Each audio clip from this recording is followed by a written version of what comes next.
始まってるのかな。始まってないんです。環境設定担当大臣今井くん。ひどいですよね、そういう時ばっかり。そうそうそうで今井くんからまずあれしよう、なんで一回切れたのかを軽く、はい。配信されてるのかな。ね、始まりました。始まった。はい。そうですね、今回は多分、映像、著作権の問題だったんでしょうかね。うん。もしくは、水着の画像がこう、セクハラとかに引っかかったかっていう。大変だ。いろんな選手、試合の映像とか載せてるけど、練習。それで映像が止まってしまったんで、また開始します。再開します。じゃあ映像を使うのやめとけばいいか、水着の画像とか。はい。映像は禁止でいきましょチーズ。ケイスケさんミュート、あれですよ。ケイスケさんミュート解除して大丈夫ですよ。はい。あ、来た。どうしようかな。なんか前話したので、まさきいなくて話せる、話せること。どうしようかな。ケイスケさん、これ聞きたいことなんですけど、速いドルフィンと効率の良いドルフィンって違います？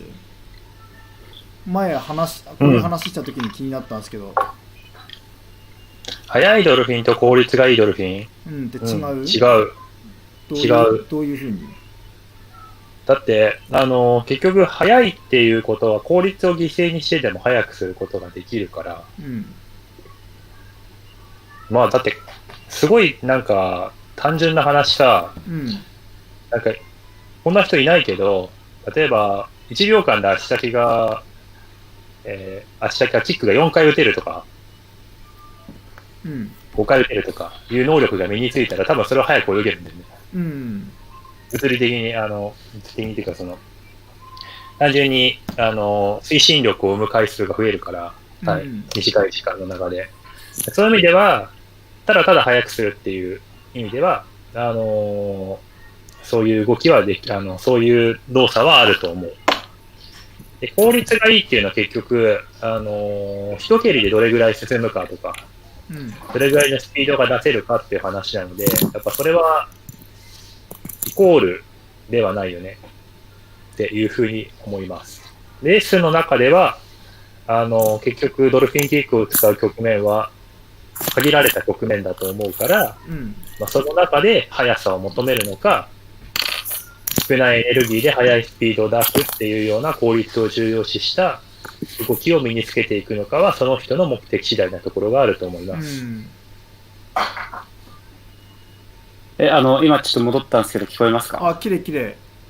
ちょっと今の要約してください。聞き逃しました。今何説明した、質問したかっていうと、速いドルフィンと効率の良いドルフィンって違うのって話して。なるほどなるほど。で、それでケイスケさんは違うってことで。はい。やっぱできるだけ早く泳ぐってことは効率を犠牲にすることにやっぱつながるから、だから違うんじゃないっていう、それ以上の具体的な話はそんなしてないけど、で、あと圭介さんが目的によって使い分ける必要があるからって言ってて、でも前さ、なんかそのまさきが言っててびっくりってか、あれなんだっけ、まさき淡水で2バタ結構早く泳いだことあるじゃん。あります。あの時さ、なんでお前単語あんな潜れんのみたいな言った時に、ドルフィンしてる時って休憩なんですよみたいな言ってたことあったよね。ありましたね。意味わかんねえって思ってたんだけど、実際多分低酸素状態になるじゃないですか、潜ると体が呼吸しないからね。なります。だから実際は多分休憩になるなんてないと思うんですけど、僕のその感覚としては上半身を休めさせられるっていう、純粋に、そういう意味で休憩になるかなと思ってて、で結構僕やっぱ泳ぎであまり一生懸命キックは打たない泳ぎにしてるんで、だからこそ結構バサロキックで長く潜れるっていうのもあります。でも確かに本当にやっぱバサロで潜る距離が増えると、やっぱ泳ぐ距離も必然的に減るじゃないですか。水面でね。はい。だからまあそういった意味で、その泳ぎで使う上半身の筋肉の、省エネにはつながるのかなっていうふうに考えてます。そうだよね。で、実際、水中だと、その波作る抵抗もないし、はい。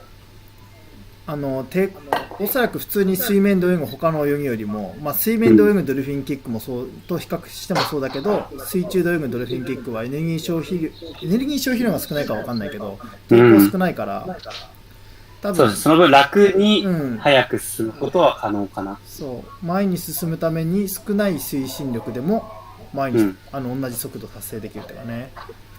姿勢とかも含めて。でもなんかこれは前圭介さんとかとも話してましたけど、じゃあドルフィンキックでずっと泳ぐと速いのかっつったら、ドルフィンキックは最速の泳ぎかって言われたらそうじゃないみたいなね話してたよね。だからハンフリーとかでドルフィンキックじゃすんのっていう。そんなにあんまりドルフィンキックが得意じゃない選手とかはすぐ浮き上がって泳いじゃった方が絶対いいっていう可能性もありますし、どうなんでしょうね。あとそっか、圭介さんもやっぱ速いドルフィンと効率のいいドルフィンでは打ち方が違うっていう話でしたけど、でやっぱスプリンターの選手とかは多少効率を犠牲にしてでも力強くて速いドルフィンキックを打った方が全体のパフォーマンスとしては上がりそうですかね。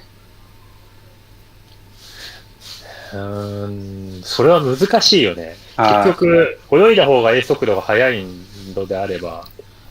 むしろなんかドルフィンキックの例えば 50m の自由形で考えたら、もうスタートの勢い、入水直後っていうのはもう当然泳いでる時よりも圧倒的に速いスピードがグライドの姿勢の時にそもそも出ていて、でそこでじゃあ、さらに速くっていうことを達成できるかって言われたら、なかなか難しいし、そこで正直ハンフリーでも結局そこでじゃあ効率犠牲にしてでも早く泳いで、頑張れば、最終的に優位に立てるかって言ったらそうじゃないし、50でもレース戦略がかなり重要だから、そういうわけじゃないような気はするかなっていうふうに思います。なんか、そういうことよりも、なんか例えば、まさきのそれこそ、最後の150から200の、ラストスパートをかける局面とかで、ちょっとスピードを出したいみたいな時に、そういうギアチェンジっていうか、動作のチェンジができるといいのかなっていうふうに僕は思ってます。ハンフリーでそういうことをした方がいいってことは僕はあんま考えてない。そうですよね。二振りの関君とかも、結構150ターンしてからのドルフィンキック頑張って一気に上位に浮上してくるみたいなレース戦略取っててすごいなって思ったんですけど、ああいうのもやっぱり結構これまでなるべくエネルギーを使わないように貯めといて最後で爆発するっていう感じですよね。そう。そこはちょっと多少やっぱり効率的なところはかなり犠牲にされるんじゃないかなって思います。そうですね。難しい。それ中で全体のレース戦略も含めて考えるとちょっと難しくなっちゃいますね。例えばさ、ドレセルのドルフィンとか明らかにさ、蹴り幅が大きくて、すごいしなやかな動きをしてるわけじゃない。それを見てると、やっぱり圧倒的にその世界の中でも浮き上がり速度が速い。まずスタートがものすごくうまい。でそのスピードを落とさないようにうまくドルフィンキックを打ってるようにやっぱりいってるし、ハンフリのところはそういうただただ速さを求めるだけのドルフィンキックって選択が全て正解じゃないように僕は思うかな。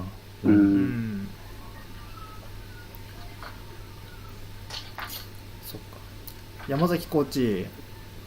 はい。なんか今の聞いてて、その戦略としてのドルフィンキックっていうのをなんか2人とも話してて、そのドルフィンキックも含めてレースでどう使うかみたいな。で山崎コーチがその、実際コーチして選手を教えてる時にやっぱドルフィンキックが苦手な選手とかもいますよね。もちろん中には、はい、そういう人たちに対してドルフィンキックの指導とかもするんですか？体の使い方含めっていうか、多分そこから山崎コーチとアプローチする気はするんですけど、体の使い方っていうところから。でもその人の例えば体の作りとかそういうのも含めてなんかどういう風に捉えてるのかな、ドルフィンキック。なんかすごいシンプルな動きではあると思うので、泳ぎの動作に比べると、なので言い方はすごいあれですけど、ドルフィンキックがコントロール上手な選手ほどやっぱりストローク細かい動きっていうのが、いわゆる運動神経がいい人たちってドルフィンキックも大体上手っていうのが個人的な統計ではありますよね。金子君どうでもですか？その中でもじゃあどんくさい子たちがどうやって戦っていくかっていうことに現場のコーチとしてはすごい楽しみというか、感じている部分もあって、やっぱりいかに自分の大丈夫ですか、ケイスケさん。大丈夫ですか？いやいや、可愛い裏声ですね。ケイスケさん裏声出るからね、時々。可愛い。ギャップ萌え。ケイさんどうだったんだ？娘が椅子に座りました。そっか。すみません、続けます。いや、本当でも、話されていっちゃって。いえいえ。はい、どうぞ。そういう意味で、いわゆる胴体の動きをしっかり出す、胸をちゃんとコントロールできるとか、骨盤の前傾後傾を自分の思った角度に出せるっていうのは、すごく大事かなと思いながら、トレーニング、水中でそれって結構難しいと思うんですよ、最初。なので陸上できっちり動かせるようになって、そこからどうやって水中練習を盛り込んでいくかっていうのが、一番現場的な戦略としてはありますかね。ただ結構皆さんおっしゃると思うんですけど、なんか陸上でゆっくりどんなに動かしてても、やっぱり水中の練習重ねないと、それは絶対に技術の転換にはならないと思うので、ボディービルダーの人たちが筋肉あるから速いかって言われると、決してそうではないと思うので、やっぱり技術の練習が一番にありきで、その中で筋力向上ですとか、柔軟性の向上ですとかっていうテクニック的なもの以外のところ、ベーシックな体の部分っていうのが、やっぱり大事な部分ではあるけども、ちょっとどんくさい子でもちゃんときちんと戦略的に技術が身につくようなステップが踏めれば、すごく能力のある人たちに勝つっていう、なんかかっこいいストーリーは、なんかね、田舎っぺのスイミングスクールとしてはすごく思いとしてはね、ありますけどね。まさきってさ、その程度は、元から速い集団の一人ではあるけど、だって、インハイ出てるわけだからさ、でもまさきって上がってきた人だよね。そうです、後輩、その大学入ってから。大学入ってからっていうか、その、確かに。どちらかと遅咲きタイプってことですよね。そう、だから言い方悪いけど、運動音痴でもないけど、その水泳でそこまで優等生じゃない。ですね。全然違います。はい。なんでしょう。金子はナショナルって聞いていえ、たの？全然です。初めてそういうナショナルとかインターナショナル切ったのは大学4年生ですね。インハイにはいつから出たんだっけ？インハイは高2で出るだけ。100メートル背泳ぎ1分切るか切らないかぐらいでした。高校2年生は。でまあ、自分自身運動神経は全然良くないと思ってます。いや、だからそれが運動神経って、まあ、運動神経という言葉も含めて、なんかそのまさきんが走ってる動画とか見たことあるんですけど、あらーって感じの。はい、いや、マジ陸の動きはポンコツですよ。ちょっと走ってみて。そこで家の中で。ここで走ってるし。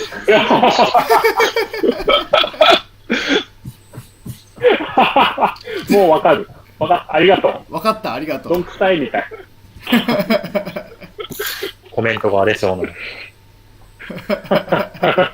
はい、とりあえずやりましたけど。で、ありがとうございます。すみません。で、なんか時間があと5分ぐらいで終わろうと思うんですけど、一応。はい。1時間ぐらいって言ってて、で、中断期間がちょっとあったんで、あと5分ぐらいで終わろうって思って。はい。花さんどうすか、なんか、見てて、質問でこれちょっと答えて、みたいな。ありますよ。僕ですか？質問。まあ、来てる質問とか何でもいいですけど。そうですね。今、やっぱりコロナで自粛の方が結構いるみたいなので、自粛中ですが、家でできるおすすめのトレーニングを教えてください。結構悩んでる方多いんじゃないかなって思います。はい。じゃあ、山崎コーチと金子くんからそれぞれお願いします。とっておきを。まあ、僕は、なのでこれ結構僕のそのトレーナーさんから教えてもらったことなんですけど、藤畑大輔さんっていう日本代表経験もあるトレーナーさんが教えてくれたんですけど、結構この時期って座ってる時間とかが長くて、でスマホとかもずっといじってる人が多いんで、結構そのスマホ首みたいになっちゃう人が多いんですよね。で、首の位置が悪いと、もちろん骨盤とかにも悪い影響を及ぼすんで、まずはその首の位置をしっかりとした位置に戻してあげようっていうトレーニングが結構まあ誰でもできる簡単だし有効なトレーニングかなって思ってて、でまあやり方はすごい簡単なんですよね。結構この横見の顎が上がって首が前に出ちゃうのがスマホ首なんですけど、それをもう顎引いて二重顎みたいにするんですよ。で、首の後ろをなるべくまっすぐにする。で、できるなら、その、後ろは壁で、壁に、立った状態で後ろは壁にして、壁に頭を押し付けて、なるべく首の後ろをまっすぐにするっていうのを、まあ30秒とか1分間続けるっていうだけでも、コリが取れたりとか、まあ、トレーニングしてる人とかは結構その、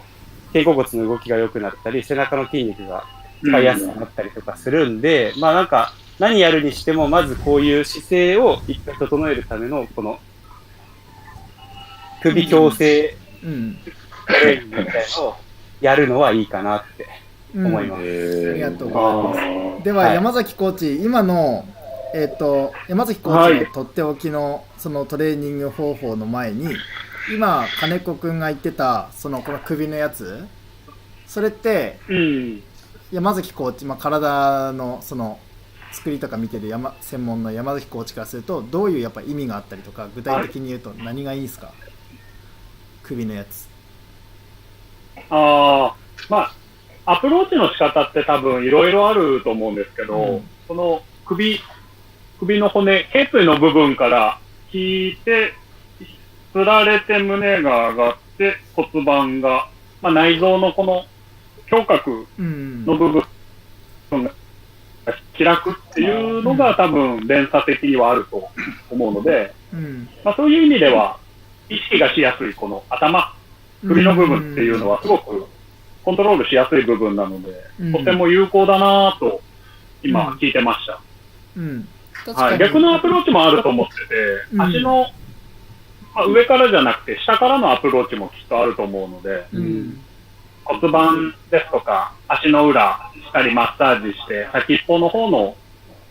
血流よくしてあげるだけでもかなりお腹に溜まった循環の悪い血流ちゃんと回るかなっていうのはよくありますね。まあデスクワークしてる人たち結構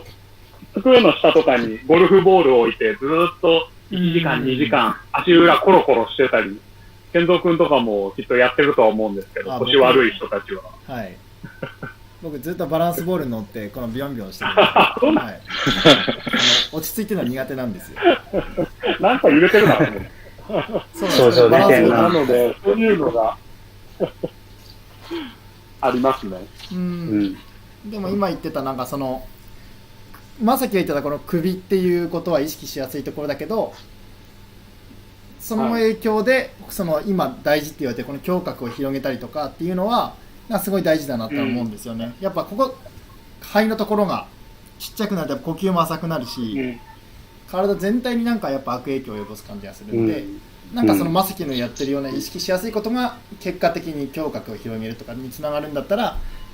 意識しやすいし、いろんなところで意識しやすいですからね。なんか気づいた時にやろうとかできますから、いいなって思います。姿勢ってすごい大事なんで、それは、いい姿勢でやるトレーニングほど効くものはないですからね。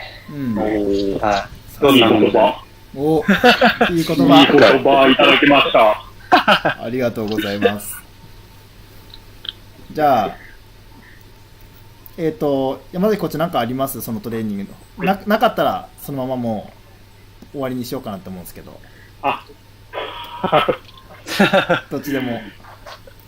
そうですね。なんか、まあ、これっていうものは多分いろんなアスリートの皆さんね、SNS とかですごく上げてると思うので、ぜひ、むしろそっちの方をこういろいろ自分に合う、合わないがあると思うので、いろいろ参考にしながら、まあ、実際に体験してもらえればいいかなと思いますけど、なんか、結構一個だけなんか選手とか泳いでない期間見て、練習がないのにいつもと同じ量を食べてる人って3、4週間ぐらい空けてあれみたいなどうしたのっていう、特に女子アスリートなかなかね、衝撃的なふくよかな形で戻ってカムバックしてくる子とかも結構経験的にはあるので、まあそういうところの、はい、練習のなんて言うんでしょうね、消費カロリーの部分っていうのも、まあこの場で長ったらしく説明するのはちょっと難しいですけど、まあ、食べる量ですとか体重管理っていうのをぜひやってほしいなと思いながら、女子アスリートにはこまめに連絡してます。まさきもよく食事睡眠も本当トレーニングの一部だからっつって、本当まさきが節水の代表になってオリンピック出るときは本当結構ずっとご飯とか一緒してましたけど、やっぱすごい気を使ってて、本当毎日監視してたんですよね。なんで、そういうのもやっぱ大事だなと思います。食事できますからね。食事できます、みんなが。はい。じゃあそろそろ終わろうと思うんですけど、じゃああまり発言しなかったチョナさん、なんか20秒ぐらいでなんか締めをお願いします。でコーディネーターですよね。コーディネーター、いや、ありがとうございました。結構コメントとか来てて、インスタだったりツイッターで見る方からコメントいただいて、結構こういう情報ってやっぱり知りたい人結構多いんじゃないかなって思うので、こういうの今の時期なので、せっかくなのでこれからもなんか続けられたらいいのかなって、コロナをきっかけに思いましたね。そうですね。で僕は高校から金子くんのことを知ってるので、本当にもやしみたいだったところからオリンピックのところまで見てたんで、いや、なんかすごいなって改めて感じさせられました。はい。ありがとうございました。ありがとうございます。じゃあまたやりましょう。時間、そうですね。まずこのメンバーだったり、他に別にメンバー加えてもいいし、だからみんなでやってこういう話をやっぱ続けていくってことがやっぱ大事だし、今の時期だからできること、さっきチョナさんも言ったけど、今の時期だからできること、今の時期だから成長できることってあると思うので、なんかね、みんなで話していければいいなと思います。そうですね。じゃあ圭介さん、ここからは娘さんの相手をしっかりしてあげてください。さっきからしてるよ。ずっと怒っちゃう。すぐ怒る。そう、すぐ怒る。はい、じゃあ、すぐ隣でトトロ見てるから。あ、トトロ見てる。トトロ大事。はい、じゃあ、今日これで終わります。じゃあ、今井君も、今井君も今日もありがとう。はい、じゃあ皆さんまたそのうち配信します、多分。お疲れ様です。多分。ありがとうございました。ありがとうございました。